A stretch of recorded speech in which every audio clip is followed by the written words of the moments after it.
think that it's working now. All right, welcome to another episode of Real Estate, Real Life, Real Talk, and Real Live with your host, myself, Damon the Agent. Today is Friday, December 22nd, 2023. Guess what, y'all? We are actually, I'm sorry, we are actually 3 days away from Christmas, and that means we are like less than 2 weeks from a new year. So 2024, here we go. So as you all know, I always like to start with the latest real estate topics as I begin my show. So let's get into it. So today I'm going to talk about Navy Federal's lawsuit. Alexa, turn the volume to one. Yes, I'm going to talk about Navy Federal's lawsuit. Now, I really didn't want to touch on this at first, but because I've had so many experiences with Navy Federal, I wanted to just share my personal and professional experience with them so you all can get a clear and understanding idea as far as what has actually been going on for those who don't know. Now, many of you all know that Navy Federal have been hit with a lawsuit because of their discrimination. They've been discriminating for a long time. Navy Federal, which is the largest credit union in the United States, lends to military service members and veterans, approved more than 75% of the white borrowers who applied for a conventional home loan purchase in 2022, according to the most recent data from the Consumer Financial Protection Bureau, but less than 50% of black borrowers who applied for the same type of loan, even if the black borrowers earned significantly more than the white borrowers. Now, that's not surprising to me. And the reason why I say that is because um, I'm only going to share like the past couple of years. I've had several people who have come to me who have been qualified, pre-qualified from Navy Federal, and they've been very adamant as far as using Navy Federal because that's their credit union, and they feel as though, or they felt as though, that because Navy Federal approved them, Navy Federal has a program which is no money down, that they were getting a good deal. I tried to explain to quite a few of them that Navy Federal, from the people that I've dealt with, had a very low percentage when it pertains to approval ratings. And the reason why is, and I actually got into it with a Navy Federal colleague, worker, or whatever, because they're so outdated in the way that they do things. First of all, they pre-qualify a person rather than pre-approve. Pre-qualified means they don't fully vet all of the information. They meaning they just base it off your credit and basically whatever you tell them that you earn annually. That's pre-qualification. Pre-approval is when they run your credit, they get your taxes, they get your W-2s, they get all your information, and then they look at your debt to income ratio. Then they see, you know what I'm saying, based on all of that, how much home you actually approve for. But Navy Federal has a bad habit of not doing that. On top of that, there have been situations in which when they pre-qualified a few buyers and the buyers have found a home of their choice, and then they turned around and wanted to make an offer in the middle of the process of being approved, Navy Federal has denied loans. Many times they've denied loans, and it's things that could have been found out in the beginning. Um, like I said, whenever I see a contract and a pre-approval from Navy Federal, it brings a negative connotation as far as I don't feel confident that that deal is even going to go through. So in the past couple of years, I can just recall like 7 deals that I was working with Navy Federal, and out of the 7 deals, only 2 actually went through. The other 5 were either near closing or in the middle, where Navy Federal actually denied the loan, and it could have been prevented in the beginning. So I like to also say when people are getting pre-approved, they think that because there's no money down, that they're actually, getting a bargain. But truth be told, the no money down the Navy Federal tends to do is, because it's like a conventional loan and it is like a no money down, what happens is the money that normally is supposed to be used for down payment is actually put on the back of the loan. So let's say if it's a conventional loans are normally 5 to 10%. That 5 to 10% of whatever the loan amount is still put on the back of the loan because somebody has to pay for it. Even though Navy Federal is saying that, it's not true. And then most Navy Federal loans tend to have a higher interest rate, and also the mortgage payment is slightly higher. And a lot of times consumers don't even realize that because they're so caught up that they don't have to put any money down. Now, I know that sounds good. And, especially with a lot of Black people, of course, money might be tight and the things may happen where they say, oh, yeah, I don't have to put any money down. But a lot of times when you don't put no money down and everything, they tend to make you pay one way or another. And they make you pay on the back of the loan, and they also make you pay when your mortgage payment is more. I've actually seen people who've had the same loan amount who've gone through Navy Federal, who were allegedly getting their conventional no money down program, who've also other people who didn't go through Navy Federal, and their mortgage payment was anywhere from $200 or more less a month, in which sometimes $200 is a huge difference for some, for others it's not. But I'm just explaining to you that Navy Federal is not the best option. So a lot of times when I deal with clients, I always tell them to explore your option. If you want to go with Navy Federal, that's fine, but always explore your option, because they are not looking out for the best interest of you. You may think they are because of their specials or their programs, but a lot of times those specials and those programs, you're going to pay for it on the back end, whether you realize it or not. So I wanted to share that when it pertains to Navy Federal, because they've been hit with a lawsuit. And I actually was not surprised when I saw this lawsuit. Honestly, I was just more surprised that it's taken as long as it's taken, because these issues with Navy Federal have been going on for well over, I've been in the business 18 years. I've seen it like probably in the last 10 years, and it just not shocking to me. So for those people who have gone through Navy Federal and got loans, I will always tell you to explore your options with refinancing if you can. If you're not, have someone look at those documents, because I'm pretty sure you can save more money, going elsewhere. So I wanted to just talk about that, and then also about the interest rate. For yours who don't know, the interest rate has slightly dropped. It was at little hovering over 8% not too long ago. Now it's hovering right under 7% in some areas. So, people were waiting on the interest rate to drop. Well, the interest rate has dropped. If you're waiting for it to go all the way down to 3%, you're going to probably be waiting a lifetime for that. But always look into it. If you're looking to purchase a home in the near future, the interest rate has slightly dropped. So re-explore again if you qualify for a home loan, or if you're interested in buying a home. This is a great time, especially going into the new year. Especially you can have that tax write-off next year. So I just wanted to share those things with you when it pertains to Navy Federal and the interest rate. My next segment is Q&A, questions and answers. So if you have any questions, please feel free to post them right now, because I am about to do my Q&A segment. So hold on for one quick second. Hold on. Oh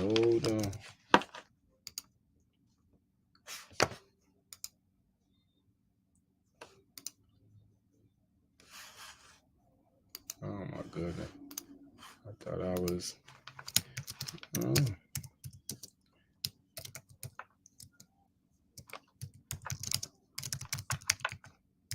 Hold on.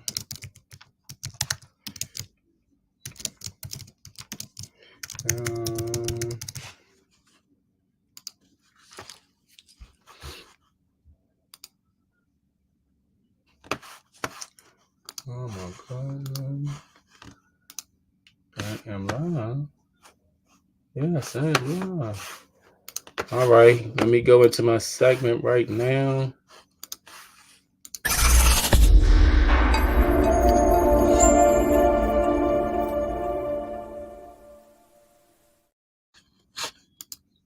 All right. Now my next segment is my Q&A segment, questions and answers, where people tend to post their latest real estate questions. If you have any real estate questions, please let me know so I can address your questions if you have any. So the first question that I have, let me see. This one says, are settlements on Saturdays? Basically, they're asking, do closings occur on Saturdays? And the answer to that is No. The settlements do not occur on Saturdays because most of the banks, and when I'm talking banks, I'm not talking about like Bank of America or whatever.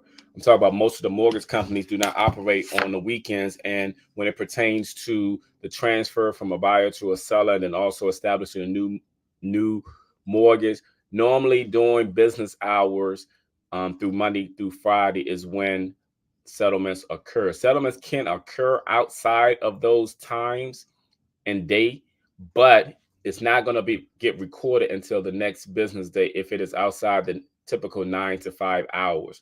So no, settlements do not occur on the weekends. What is the latest time you can have a settlement?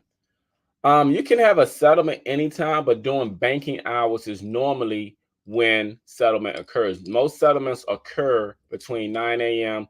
and 5 p.m. But to be honest with you, it's really between 9 a.m. and 4 p.m. because once documents have been signed as settlement, the title company or lawyers need to have enough time to wire the money and funds to the bank or to the new mortgage company when a buyer is purchasing a home. So it's normally 9 to 5, but at the same time, though, they prefer to do it 9 to 4. So, like I said, you can always have a settlement outside of these times, but it's not going to get registered until the next business day. And if it's a holiday, like for example, this Monday is Christmas, so everything is closed. So if it's a holiday, it's going to be the next business days that it's in operations, not on holidays. So let me see. Any more questions? Okay. Okay. Another question is why is it, hold on, I'm sorry. Why are houses sitting on the market longer? Why are houses sitting on the market longer? Well, that's a good, good question. Why are houses sitting on the market longer? The reason being is um, the number of sales of houses have gone down this year compared to last year. And part of the reason is the interest rate. And also part of the reason is the economy. The economy plays a huge role when it pertains to buying anything, especially housing. People still are going to always have to move regardless of what economy we're in, whether we're in a thriving economy or whether we're in a recession. People are going to always still have to move. But houses are sitting on market nowadays for numerous reasons. Like I said, the interest rate is one of the reasons. The other reason is some sellers still believe that their house is worth actually more than actually what it's actually worth. Like for example, if a house sold 2 years ago, a neighbor house sold 2 years ago for 700,000. Some sellers may feel like, well, my house is worth 750. So they want to price it at 750, regardless of what the realtor tells them. So, but let's say the house is worth 650 because things have changed. Now that house is sitting on the market longer because they're overpriced. They don't want to adjust. They're not listening, and they just feel as though they want to get what they want to get. So it's numerous reasons why houses sit on the market longer. Sometimes it's unrealistic expectations as far as pricing. Sometimes it's the interest rate. You have buyers who are being a lot smarter and they're shopping around. And then also it just depends on location, because in some areas houses, there's a lot of houses on the market compared to where they once were, and in some areas that is not as many houses that was last year. So supply and demand plays a huge role as far as that too. If there's more supply than there is demand, houses are going to sit on the market. If the houses are overpriced, houses are going to sit on the market. If the interest rate are high and buyers feel like, okay, I don't want to go buy, then you're going to have a smaller pool of buyers out there. So houses are going to sit on the market. So there are numerous reasons why houses continue to sit on the market. So that's a great question. All right. So let me see what this other question is.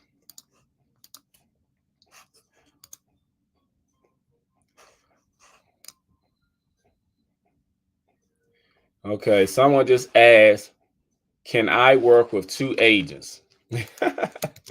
Can I work with two agents? The answer is no. You can't work with two agents. You have to be exclusive to one agent. The reason being is two agents are not going to get paid once you decide to get a house. And then you're wasting the time of one of those agents. Let's say hypothetically you have two agents and then you want to go look at houses with one on Friday and one on Saturday. Well, you wasting one of their time, gas, and they're not going to get paid from it. So no, you can't work with two agents. Would you like some, you know what I'm saying? You can't work with two agents. And that's why a lot of times agents, require that buyers sign a buyer agency exclusive agreement to say that we're exclusively working with each other so that nobody is wasting nobody's time. So I would just strongly suggest for you to interview both agents and to choose the best one for you. But no, you cannot work with two agents. All right. Let me see. What other question? I think I answered this question before, but it's being asked again. So obviously this person in here, someone said, can I make multiple offers on properties? Can I make multiple offers on properties? The answer to that is no. You can't make multiple offers on properties unless you're making an offer on short sale. Short sales are totally different than regular sales, because with short sales, you're waiting for an approval letter from the mortgage company to determine if they accept your offer or not. And in the case, a lot of times, that time period with the mortgage company on short sales tends to take longer, meaning it takes months for them to actually respond. So a lot of times people understand that buyers walk away because they found something else. On a traditional home, no, you can't make multiple offers, because here's the thing. Let's say you make an offer on Friday, and then let's say you make 3 offers on Friday, and then on Monday morning, all 3 of them choose your offer. Okay. Here's the thing. If they all 3 sign off on it, when you initially sent that offer over, and if the seller have agreed to your terms that you sent over, whether the price is lower, whether you ask for closing costs or not, and they signed off on it, then you legally have a ratified contract. A ratified contract means an agreement between both buyers and sellers. So once they sign off on it and they accepted your offer, now your due diligence is to move forward, because time is of the essence. Let's say you do all 3 and you get all 3 accepted. Now, the next step is, let's say you decide, oh, well, I want to choose one of them. Okay, I don't want all 3. The other 2, because they signed the contract, could feel like that you wasted their time, and they can try to possibly come after you for your earnest money deposit. So when you do something like that, you are jeopardizing one of the sellers coming after you for your earnest money deposit. And in some case, that can tie up your money. And in other cases, you have to go to litigation. So no, you're not legally supposed to make multiple offers at the same time unless you're making an offer on short sale properties, because like I mentioned, the mortgage company are aware that after a certain amount of times, buyers tend to move on if the process is taking a long time. If it is on a traditional sale, no, you cannot make multiple offers. It is not legally acceptable. So, but here's the thing, in this country, people do so many illegal things. So who am I to tell you? But I'm just telling you the legal way. No, you cannot make multiple offers on multiple properties. No, you're wasting sellers' time. You're wasting people's time. That's not how it's done. If you have 3 houses, like I mentioned with the agent question that was just asked, if you have 3 houses that you are interested in, my response would be for you to choose your houses in order. If you got 3 that you like, which one do you want the most? And then put them in order. So you can have your agents to write 1 or 2 offers just in case the first one doesn't get accepted. You go with the second one. Stay in communication with the agent to, give you advice as far as if the offer has been accepted on those other properties, but to make your offer as soon as possible and to let the agent know we're looking to get a quick response, because sometimes in contracts you can put an expiration date. This offer is good for 48 hours, something like that. If they don't respond within 48 hours, you move on. Then you can make another offer. But no, legally, you cannot make multiple offers at the same time. Well, I thank you all for asking your questions, and I always appreciate you, asking them, because other people have the same questions as you all. They just don't ask them. They just look sometimes. But I just want to let you all know that I definitely appreciate the questions. So, all right, that is the Q&A session. Please have your questions always available. Got one more show before 2024, which will be next Friday. Hold on, I'm about to go to my segment. I'll be right back.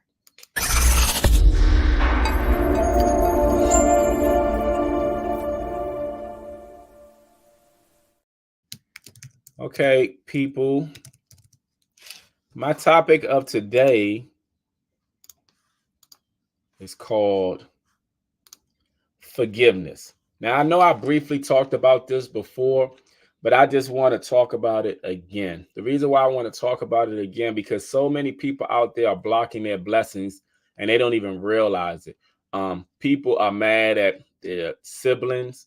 People are mad at their spouse. People are mad at their parents. People are mad at everyone and feel like someone owes them something. But here's the truth about life, y'all.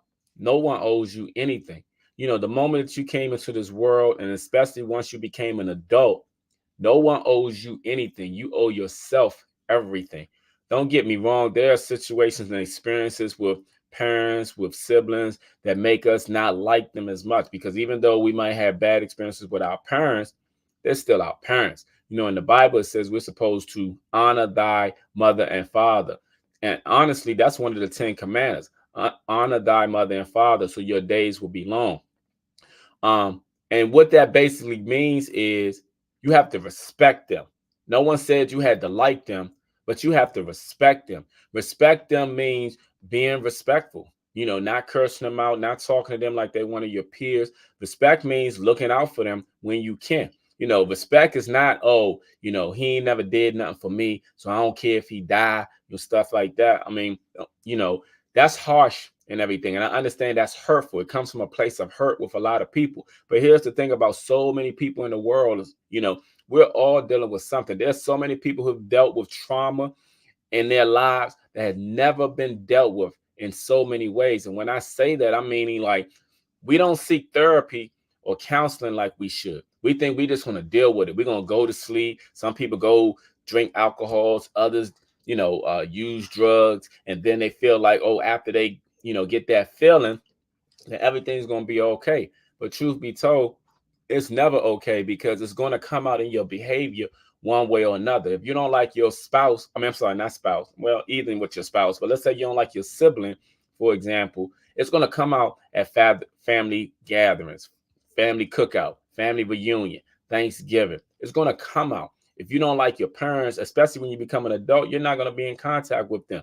And again, like I said, you're supposed to respect your parents. No one said you had to like your parents, to be truthful. You know, when my father was alive, there was a point that I didn't like my father at all. And I didn't like him because I felt like he put me in a lot of bad situations. I felt like out of all his kids, I was the one that he didn't, you know, really care for or like and everything. And, you know, as a human being, we're all human. We all got feelings, you know. And at one point, I was angry. I didn't want to have anything to do with him. But, you know, I used to have conversations with my brother, and this is part of with your conversations with the right people can mean you doing things different. Conversations with people who are going to justify your bad behavior is never going to help you grow as a person. And that's why a lot of people sometimes are so immature. Doesn't matter what age they are. They can be 35, 45, 55, 65, but they're still acting from a place as if they're 15. And that's because they're not mature. And a lot of times people don't ever grow up because they had never been surrounded or talked to someone who's going to tell them the bold-faced truth, because people don't want to hear the truth. Like I talked about before about being people in denial, deflective, and being defensive. There's so many people out here who are in denial of themselves. Like everybody can see the wrong with everyone else, but they can't see the wrong with themselves. That's why when you go on social media and if something happens, you have all the comments and people are so judgmental of so many other people. But yet at the same time, though, that's like the pot calling the kettle black, you know, and people act like their boo-boo don't stink, you know. The truth be told is we all have issues, you know, but unforgiveness is blocking so many people's blessing and they don't even realize it.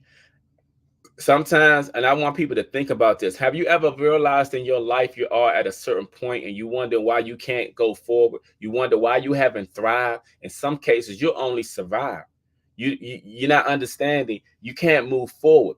God is not going to bless you. Things are not going to happen for you just because you want or you think you deserve it. Everybody thinks they deserve everything. Like they supposed to have this, they supposed to have this. But truth be told, you had whatever you have for a reason. Everybody who plays the lottery think they're going to hit. They think they deserve to hit. How many times have people actually hit the lottery? And I'm not talking about people who hit 5,000 here, 10,000. I'm talking about the jackpot, the $1 million, like the Powerball thing is at 600 something million. How many people actually hit those? I'm thinking in a lifetime. Like how many people, how whatever age you are, how many people actually hit those your entire life? It's probably not even 100 people, if that's the case. But yet it is how many people in the world? The point that I'm trying to make is everybody feels like they deserve something, they owe something. But the truth be told is until you look at yourself, until you can forgive all the people who've done you wrong in your life is going to be stagnated where it is. It's never going to grow. You're never going to go. You're never going to have that life that you envision because you don't have no forgiveness in your heart.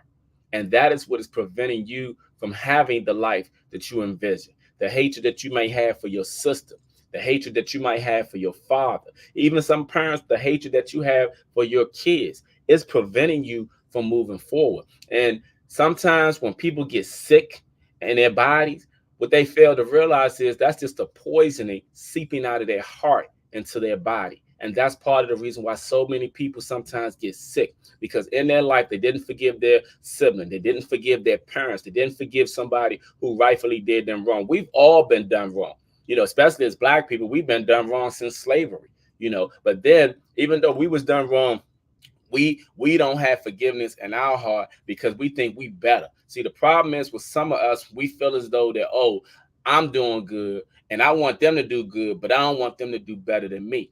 And at the same time, sometimes people have jealousy and enviness of their own family members for no reason. Family members ain't did nothing to you. Your cousin ain't do nothing to you, but you just hating on your cousin because they might be a little bit more popular than you, or they might be taller than you, or they might look better than you, or maybe they smarter than you, or maybe they making a little bit more money than you. You hating them, or even if you aunt or an uncle, you might be jealous of your niece or nephew. For what? Listen, people, I'm just talking about forgiveness because I see so many bitter adults and it is ridiculous. When you start to hold conversations with people and you start to listen to them, you start to realize, dang, my situation ain't always that bad, because sometimes there are plenty of people whose situation is far worse than yours.